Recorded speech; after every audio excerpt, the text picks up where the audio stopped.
A mulher que se tornou sinônimo de depravação e desafio divino era antes de tudo uma rainha. E não uma rainha qualquer, mas Jezabel, a fenícia que ousou redefinir o que significava ser soberano em uma terra estrangeira, desafiando os deuses, profetas e a própria ordem já estabelecida ali.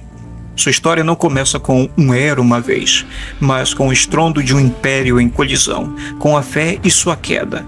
Bem, sua queda foi tão espetacular quanto sua ascensão. Um cumprimento sombrio de palavras proferidas muito antes que os cães lambessem seu sangue. A princesa fenícia e a rainha de Israel. Nascida princesa de Tiro, filha de Etibal I, rei dos Sidônios, Jezabel não era apenas uma nobre, ela era a personificação de uma cultura rica, sofisticada e para os israelitas profundamente pagã.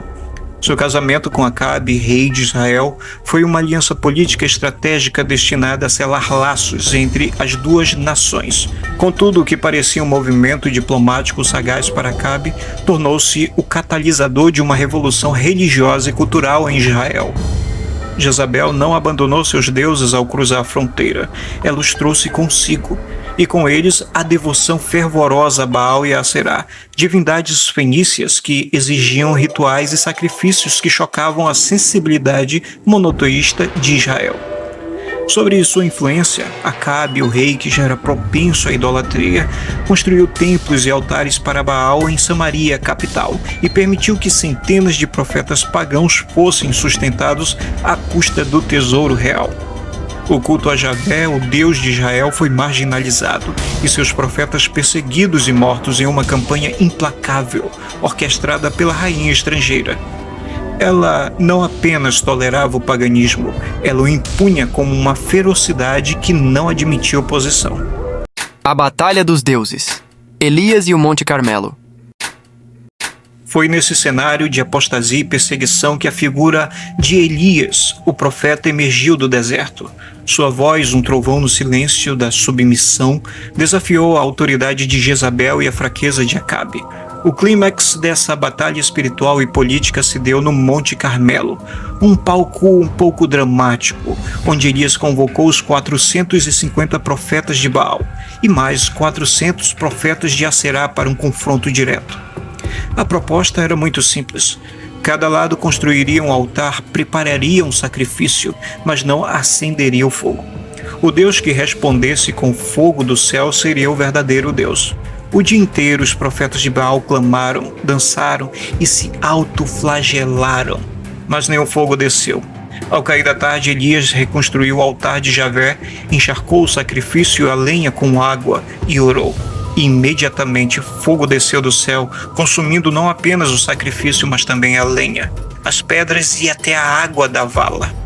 A vitória de Javé foi inquestionável, e o povo, em um frenesi de reconhecimento, matou os profetas de Baal. A notícia chegou a Jezabel, que, longe de se arrepender, jurou vingança contra Elias, forçando-o a fugir para salvar a sua vida.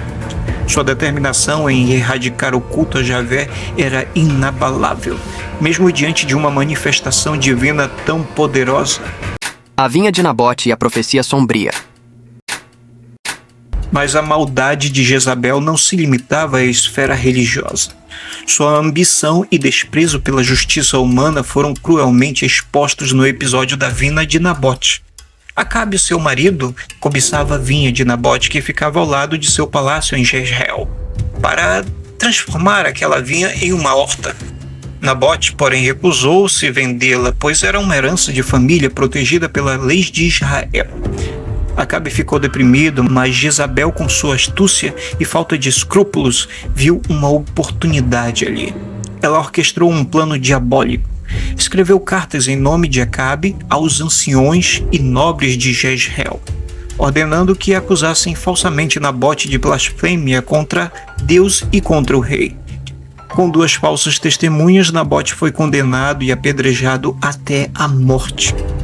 A vinha então foi confiscada e entregue a Acabe. A injustiça clamou aos céus, e Elias, mais uma vez, foi enviado por Deus para confrontar o rei e a rainha. A profecia de Elias foi terrível e específica. No lugar onde os cães lamberam o sangue de Nabote, lamberão também o teu sangue, Acabe. E sobre Jezabel, a palavra do Senhor foi ainda mais explícita. Os cães comerão Jezabel junto aos muros de Jezreel. Uma morte violenta, desonrosa, predita com detalhes assustadores, aguardava a rainha que desafiou a Deus e a justiça. O testemunho da terra. Jezabel na arqueologia. Mas seria Jezabel apenas uma figura mítica, um arquétipo da maldade feminina ou uma personagem real que caminhou sobre a terra? A arqueologia muitas vezes serve como uma ponte entre a fé e a história. E no caso de Jezabel, ela oferece um vislumbre fascinante. Embora a Bíblia seja a principal fonte de sua história, descobertas arqueológicas têm adicionado camadas de autenticidade ao seu reinado. A mais notável delas é o que muitos estudiosos acreditam ser o selo de Jezabel, descoberto no mercado de antiguidades e doado ao Museu de Israel. A inscrição, embora danificada, foi restaurada por pesquisadores. A escrita fenícia e os símbolos de realeza feminina tornam muito provável que este seja o selo da infame rainha. Esta peça, juntamente com outras evidências da cultura fenícia em Israel durante o período de Acabe, como arquitetura e artefatos encontrados em Samaria e Jezreel, reforça a história de Jezabel e a influência cultural que ela exerceu, confirmando que ela não era apenas uma lenda, mas uma força política e religiosa muito real. O cumprimento da profecia, a queda de Jezabel. O tempo implacável trouxe o cumprimento da profecia.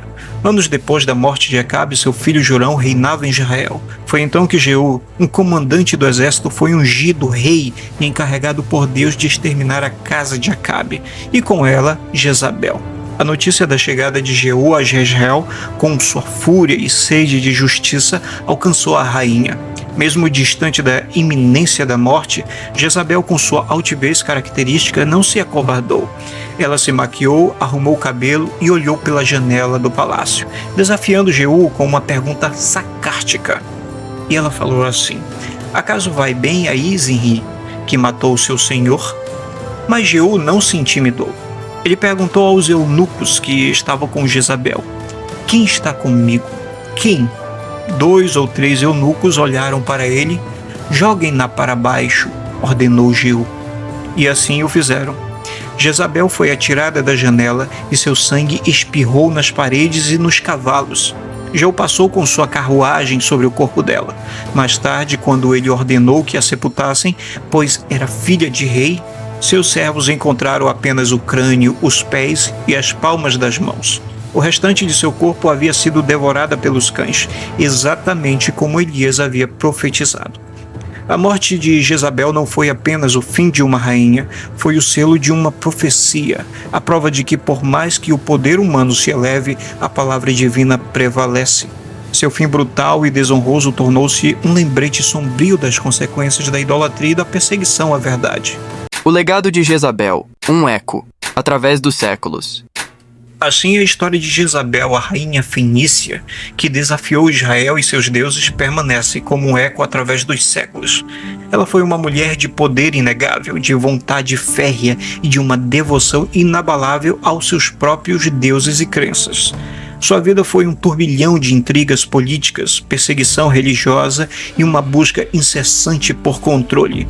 Sua figura, muitas vezes demonizada, é um complexo estudo de personagem, uma mulher que, em seu contexto, agiu de acordo com sua cultura e sua fé, mas que colidiu frontalmente com a narrativa divina de Israel.